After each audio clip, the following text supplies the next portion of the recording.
Hi అండి, అందరు ఎలా ఉన్నారు? ఇవాళ నేను ఎంతో రుచికరమైన ఆరోగ్యకరమైన పల్లీలు నువ్వుల లడ్డు చేసి చూపించబోతున్నాను. ఎందుకంటే మా పిల్లలకి స్కూల్ స్టార్ట్ అయింది. స్కూల్లో ఏమో అవుట్సైడ్ నాటలోడు అంటున్నారు. అందుకనేసి ఇంట్లోనే ఎంతో ఆరోగ్యంగా రుచికరంగా ఉండే ఈ లడ్డు చేయబోతున్నాను. దానికోసం పల్లీలు, జీడిపప్పు, నువ్వులు ఉంటే బాదం పప్పు కూడా యాడ్ చేసుకోవచ్చండి. అన్నీ తీసుకొని బౌల్లో ఫ్రై చేసుకొని ఒక ప్లేట్లో తీసుకోండి. ఒక ప్లేట్లో తీసుకొని పక్కన ఉంచుకోండి.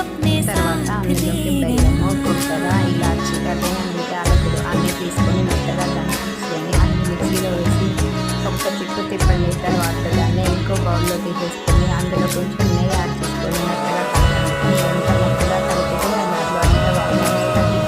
తర్వాత మీ చేతితో పిండి తీసుకొని మీ చేతికి సరిపడినంత సైజు లడ్డులాగా చుట్టుకొని ఈ లడ్డు పిల్లలకి చాలా హెల్తీ అండి, చాలా బలంగా ఉంటారు.